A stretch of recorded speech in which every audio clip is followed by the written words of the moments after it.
In Brockton, we swing for the fences so we can touch home. We coach in Brockton to instill the teamwork that builds a great winning tradition. We do business in Brockton because here you can find a taste of home away from home. We keep our company in Brockton because we love this city. I study and learn in Brockton to achieve my goals. When Brockton is home, everything is within reach.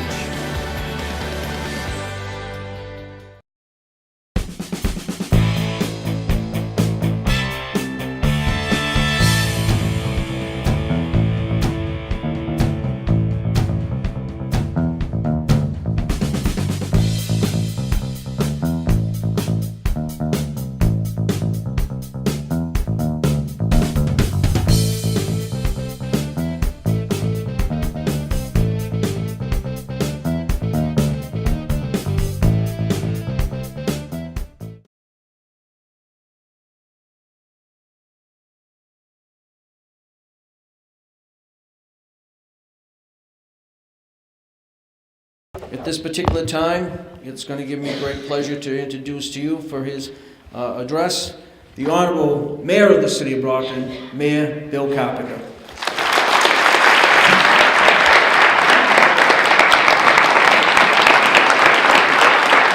The number one priority of this administration has been and will always be public safety. We are arresting criminals and removing guns and drugs off of our streets at a rate that is simply unprecedented. Over the past 2 years, we have seized over 200 guns from our neighborhoods and have kicked in the doors of over 130 drug dealers, conducting raids and confiscating guns and drugs. Our commitment to increasing the number of officers in our police department and their close collaboration with state, county, and federal law enforcement agencies has made life very difficult for criminals to do business in our city. If you're dealing drugs or committing violent crimes here in the city, we have a simple message for you. It's time to leave.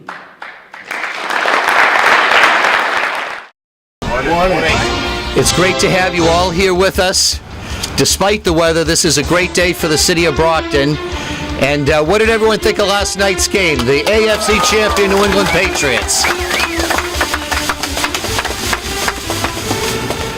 It's funny how it worked out because we've been trying to schedule a date and we ultimately ended up with the date right after, within hours of the Pats once again winning the AFC Championship. So there couldn't be a better time to have everyone here to celebrate the completion of this beautiful playground that was made possible by the New England Patriots Charitable Foundation and the Kraft family, and we truly do appreciate this donation to the city by them. So we appreciate everyone being here, and most of all, how about a great Brockton welcome for Hall of Famer Andre Tippett, who's here representing the Patriots this morning. Thank you, Mayor. Thank you, guys. Thank you all. How ironic are we here this morning in the City of Champions? So give yourselves a hand. I have a lot of ties to the Brockton area, and so I was kind of very excited when I was sitting with the owner when he made the call, and it was amazing listening to everybody here and the mayor and how excited he was about the whole program, and that says a lot. And you guys seem to be very excited about what's going to take place here, and we are, as the Patriot Organization and Charitable Foundation, very excited to be part of this also. So, again, give yourselves a nice round of applause.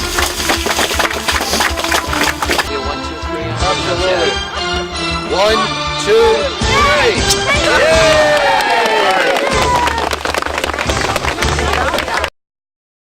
I'd like to just open my remarks with an invitation. So, could you show me how many folks here in the room are residents of the city of Brockton? How many Brocktonians here? A lot. Thank you.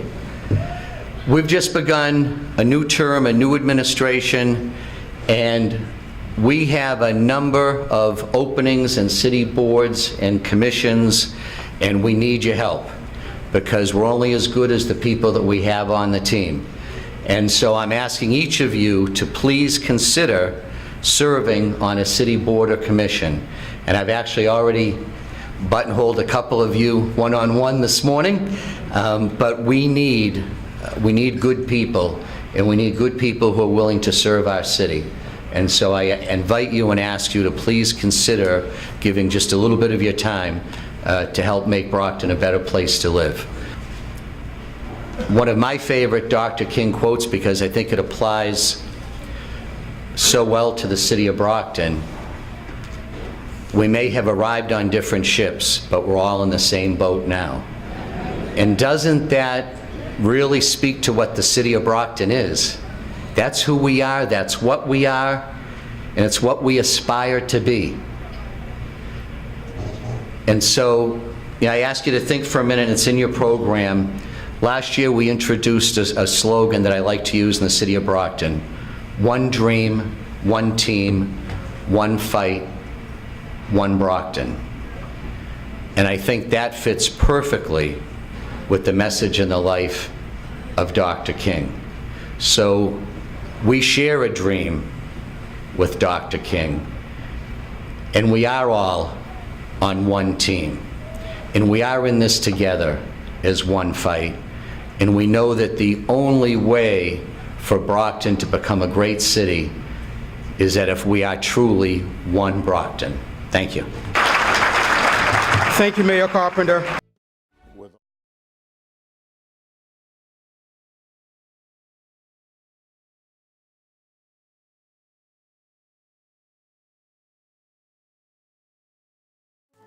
I'm back in the ball game. I'm all recovered. Hey, great to see you. Hand?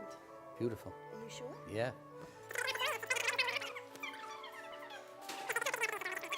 Right. It's pretty amazing, but I think that when you look at this building and you think about the history of these paintings, you know, Yeah, Brockton so City tell me, Hall. yeah, so make sure you tell me about this one here a little bit. Brockton City Hall was built really in the late 1800s. Right. And these paintings all Completed in became 1892, yeah. integral part. $368,000, about $60 million to build it today. So most of the City Council never approved that. No. Most of the paintings that you see around us are of battle scenes of Right. the Civil War. Right. But I think what's very, very poignant as we honor Frederick Douglass on his 200th birthday is this painting called The Spirit of 1861. Yeah. Almost didn't make it into the collection. You can see there's the Angel of Freedom that's Yeah. pointing to the north Yeah. around the campfire. And if you look very carefully, there's a slave Right, yeah. cowering in fear Right. because the slave hunters with their dogs and with their hand cliffs Yeah. are ready to take them back into captivity. So this Yeah. was a fairly controversial Back in image those times, to yeah. put up back in Yeah. those days. And so it says a lot about the fortitude of Brocktonians to say, Right. no, this is part of the story that we Right. really want Right. to Well, and this is a part, tell. you know, Brockton is a stop on the Underground Railroad was certainly, this is an important piece of our history. Yeah, you know? it absolutely is. And I think the other thing that's different is, as you look at this exhibit, Oops. what we really do to connect Frederick Douglass to our community is to talk about the ways he's connected to our diversity. Right. You know, we're about equidistant between New Bedford, where Douglass lived Right. in 1838, and then Lynn, where he lived in 1842. Yeah. So we can't say that he lived here. We know Right. he spoke here. Right. But what we can say is when he went to New Bedford, the first free black men he probably ever saw were Cape Verdean shipbuilders. Yeah. When he talked about freedom on a global scale, we know that he was inspired by Toussaint Louverture and Haiti, and actually served as minister to Haiti. Yeah. We know that he stood next to Daniel O'Connell for the right of the Irish to vote, and our community garden, the little corner Right. street, is Patty Lane. Right. Yeah. So I think that all of And those, also the women's suffrage movement. and the women's Yeah. suffrage movement, and the work that he did, not only trying to get the vote for black men, but also for women. So But perhaps the biggest challenge facing gateway cities like Brockton is the underfunding of our public schools by the state. The Chapter 70 local aid to education formula is broken. This is not just my opinion, but this were the findings of the Foundation Budget Review Commission established by the legislature in its final report in October of 2015. The commission found that the Chapter 70 reimbursement is inadequate for special education, inadequate for English language learners, and inadequate for low-income students. And that sounds like a pretty good description of the Brockton Public Schools. Last year, DESE, Department of Elementary and Secondary Education, forced a for-profit charter school into Brockton that we did not want, and now deducts millions of dollars from our Chapter 70 funding to pay for it. In the governor's proposed FY19 budget, Brockton will lose an additional $3 million to charter schools, resulting in a total net loss to the Brockton schools of nearly $12 million of our education funding. And the state has a constitutional obligation to our school children, according to the Supreme Court. However, we simply cannot afford to wait for changes. We will make the tough budget cuts, we will live within our means, and we will seek alternative sources of revenue. Right now, there is an opportunity for cities like Brockton to reap millions of dollars of tax revenue by permitting the cultivation and sale of adult recreational marijuana. Earlier today, with the sponsorship of Councilor Monahan, we filed legislation with the Brockton City Council to authorize and regulate both the cultivation and retail sales of adult recreational marijuana in the city of Brockton. We look forward to working with the City Council to create zoning ordinances that will allow us to take advantage of this opportunity while still protecting the quality of life in our city. Our proposal would limit retail sales to within the downtown 40-hour smart growth business district. Retail sales would not be allowed on the first floor. They would be restricted to the second floor or higher, minimizing the visibility and impact to our downtown business district. Hours of operation would be limited to 8 a.m. to 8 p.m., and per the new state regulations, shops will not be allowed to locate within 500 feet of a K-12 school. In addition to the tax revenues, this will be a real economic development benefit to the ongoing revitalization of our downtown. We will see an immediate demand for second and third floor space downtown in underutilized properties, incentivizing the development and redevelopment of downtown buildings. After decades of watching people drive through downtown Brockton, we will now see people with disposable income driving to downtown Brockton, parking their cars and getting out to spend money. Mayor Carpenter has received national recognition for this effort. It's including the U.S.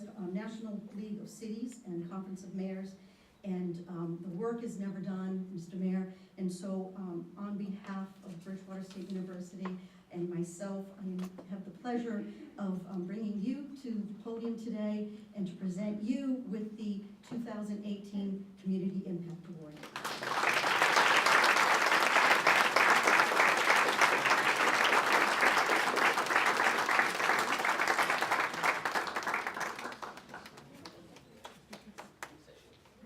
President Clark, thank you. You know, one of the comments you made really struck me, and that was that public service is rewarding. It really is. And I'm probably atypical to most of you folks in this room because I never really aspired for a career in public service. I worked in the private sector almost my entire life, and decided to run for the Brockton School Committee, first time I ever ran for elected office at the age of 53. So it was something that called me later in life.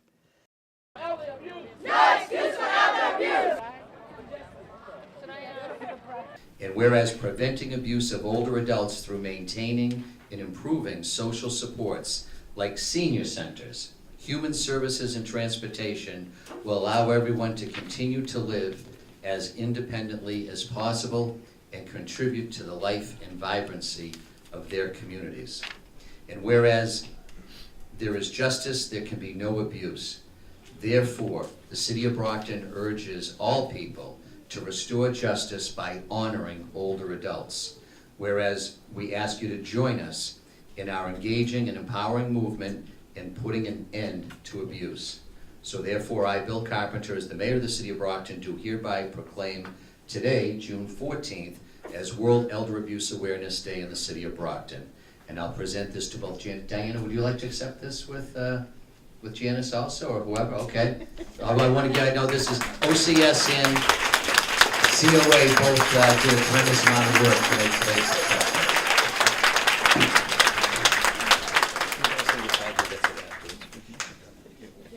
I'm in the middle. I'm in the middle. Okay. Can't see it under my shirt, but I actually went back to the office and changed my tie before I came over. We had Flag Day at 10 o'clock, so I had to wear red, white, and blue at 10. But I changed it to purple before I got here.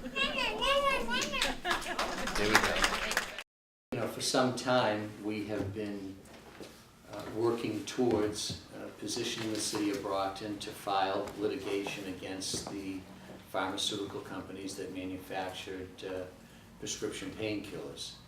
And, you know, this is not a new story. A number of other cities in different parts of the country have already done this, but in essence, you know, we want to be compensated for the damages that have been caused by the unfair business practices that these companies participated in, particularly in the early 2000s.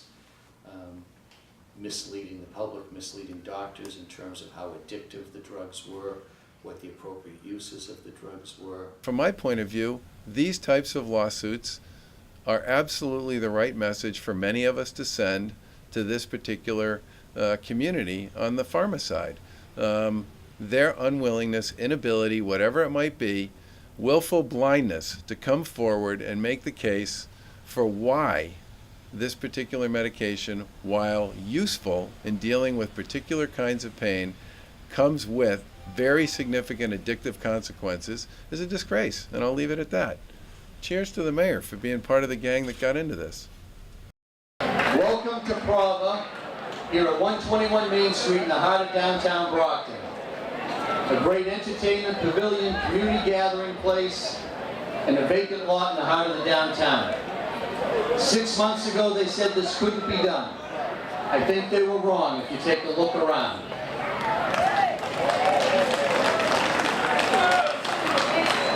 So tonight, we have the pleasure of introducing to you members of the Rock and Roll Hall of Fame. Think about a group that has sold over 270 million records in their career. A group whose greatest hits album was rated by Rolling Stone in the top 500 rock and roll albums of all time. It's my pleasure to introduce to you the legendary, the Rock and Roll Hall of Famers, Charlie Thomas's Drifters.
When the sun comes out and burns up on the blue jacket beret, and your shoes get so hot, you push your tired feet up by your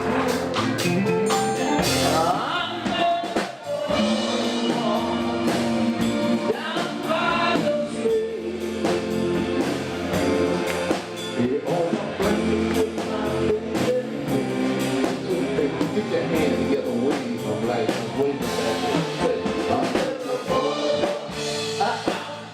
It's my border. Oh, we'll be having some fun under the border. People walking under the border. Oh, we'll be balling under the border. Would you please welcome the Lieutenant Governor of the Commonwealth of Massachusetts, Karen Polito.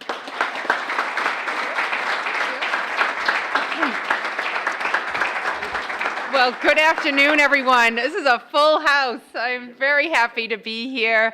But I just wanted to come first and foremost, before we go upstairs with Secretary Acosta to talk about that announcement, just to congratulate Brockton, congratulate the leadership here.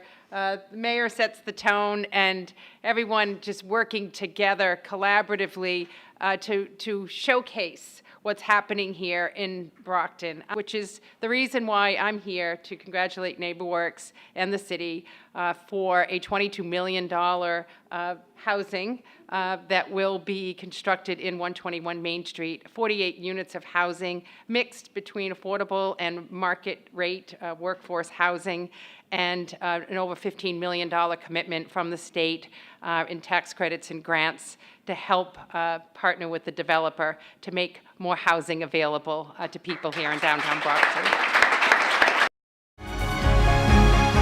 You're looking at about a $500,000 investment in the whole complex. With the help of our state legislative delegation, I think they're mostly here. We were able to receive a parks grant from the Commonwealth for $400,000, and then the city was able to match that with $100,000 of our federal CDBG grant money. And altogether, we're able to do this project without using any local Brockton taxpayer revenues.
Brockton, we swing for the fences so we can touch home.